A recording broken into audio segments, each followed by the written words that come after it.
প্রায় ৫০,০০০ টাকা রাস্তায় কুড়িয়ে পেলেন দুই কিশোর। সেই টাকা মালিককে ফিরিয়ে দিয়ে তারা স্থাপন করলেন সততা ও নৈতিকতার এক অনন্য দৃষ্টান্ত। স্থানীয় সূত্রে জানা যায়, রোববার বাজার থেকে টাকা নিয়ে বাড়ি ফিরছিলেন ফকিরপাড়া গ্রামের স্থানীয় ক্ষুদ্র ব্যবসায়ী শফিকুল ইসলাম। সে সময় তার কোমরে থাকা টাকার বান্ডিলটি রাস্তায় পড়ে যায়। এদিকে বাজারে যাওয়ার সময় টাকার বান্ডিলটি কুড়িয়ে পান মাঠপাড়া গ্রামের দুই কিশোর তানভীর ও রোহান।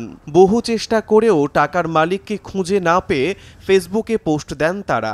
অবশেষে সেই সূত্র ধরে খুঁজে পাওয়া যায় টাকার মালিককে। বাসায় যাওয়ার সময়তে বাজারের রাস্তাতে আমরা রাতে শান্তিমূল হয়ে ঢুকতে টাকাটা পড়ে গেছিল কালকে ৮টা সাড়ে ৮টার মধ্যে। এই টাকার জন্যে মনে করেন সারা রাত খুঁজাখুঁজি করলাম সারা রাত, যেদিক গেছি টাকাটা নিয়ে সেদিক খুঁজে বেড়াইছি পানির মধ্যে ভিজে ভিজে।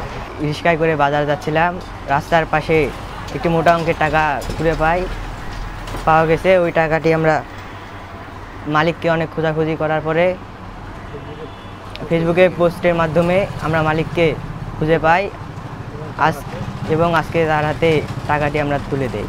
আমাদের সতীর্থা উনি অর্থটি ফিরে পাক এবং তিনি যেন ক্ষতিগ্রস্ত না হয়, এই কারণে।